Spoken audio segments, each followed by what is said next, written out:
Good afternoon. My name is Erica. I'll be presenting my Filipino immigrant presentation to you guys. First, we're going to talk about their population from 1980 to 2013. They had a very large population. The Filipino immigrant population is the third largest foreign-born population from Asia after India and China, which over here you can see how it grew in such many years from 1980 to 2013. Right here.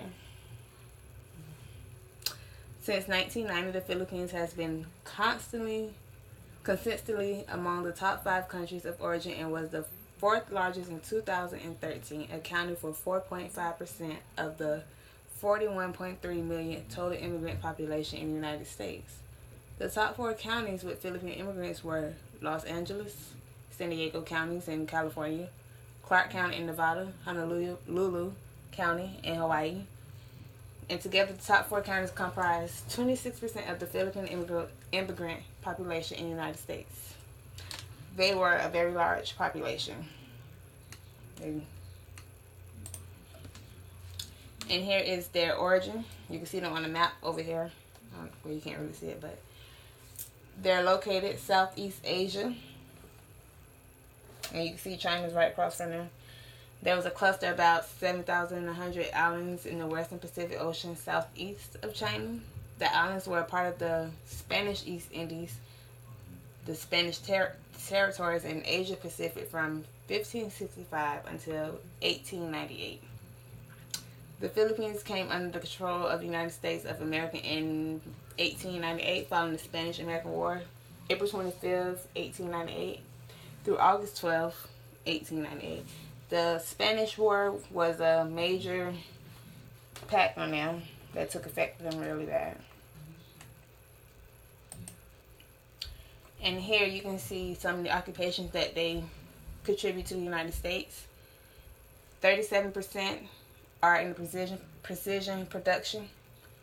You have some that do crafts and repair. You have 27% that are operators, fabricators, and laborers. 24% are in technical sales, administrative, and service occupations. 11% hold manageable positions. The Filipinos, they were considered the working class because they did come and work and contribute to the United States. They were not considered lazy. They contributed any way they possibly could. Here are some of the push factors that took effect when they was trying to come over to the United States. They took effect on the unemployment, the lack of safety, poverty, lack of services, crop failure, the drought, the war, civil unrest, the hazards, and isolation, which will be explained later on in the presentation. Here's a couple facts I thought that were important to the facts about the Filipinos.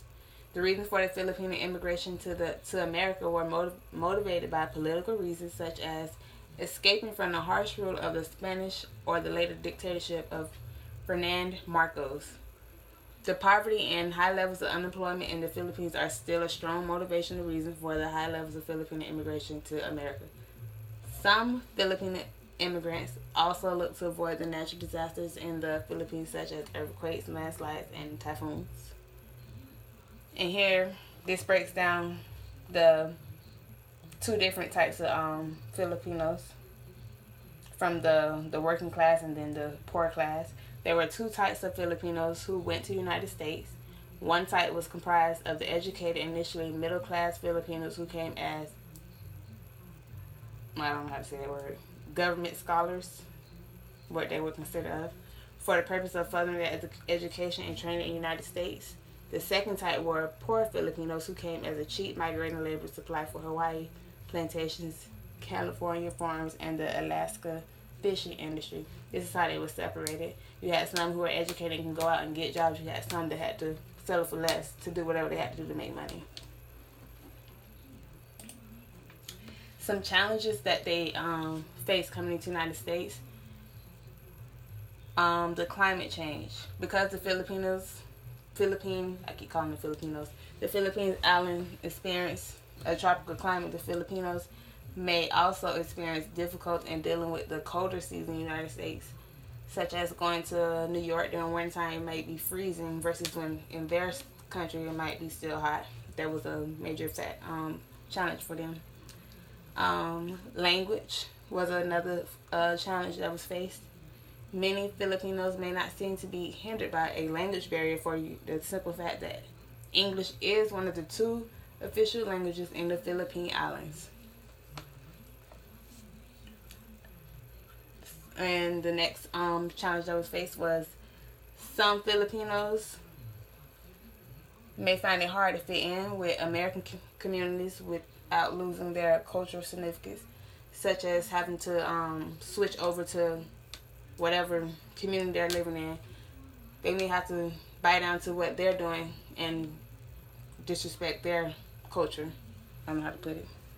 Homesickness was a challenge that was faced. Being so far away from their homeland and extended family members, it is easy to imagine that the Filipino Americans might become homesick while living in the United States, which is easily to understand. You're so far away from home, you have to leave your family to come over to America to find that American dream to live life better. Another challenge that was faced was the financial. Filipino Americans often send money back to their extended family members in the Philippines. This may or may not cause a burden on the members living within the United States. The last challenge that I thought that they faced was the work exploitation. Filipinos may be taken unfair advantage of when seeking work in the United States by unscrupulous individuals and companies, including the U.S. government, meaning that they might be educated for a job, but they may be given a job that's less than their value. The pull factors: hospitality, religious political freedom, promise for a better life, fertile land, education, security, and better Medicare.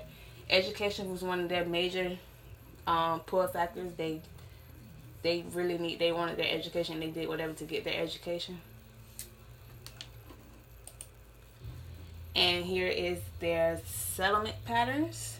And you can see they kind of scattered around the United States, mainly in California, Hawaii, New York, and etc.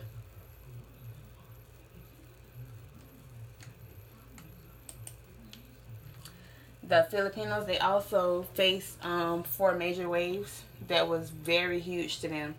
The first wave of immigrants from the Philippines to Americas was during a period when the country was under Spanish rule and formed part of the Spanish East Indies. The second wave of immigrants from the Philippines occurred from 1906 to 1934, bringing plantation workers to Hawaii and migrants to the West Coast. The third wave of immigrants from the Philippines started just before World War II, and the Philippines independence in 1946. And the fourth largest wave of immigrants from the Philippines started after the 1965 Immigration Act was passed. And that is the end of my presentation. Goodbye.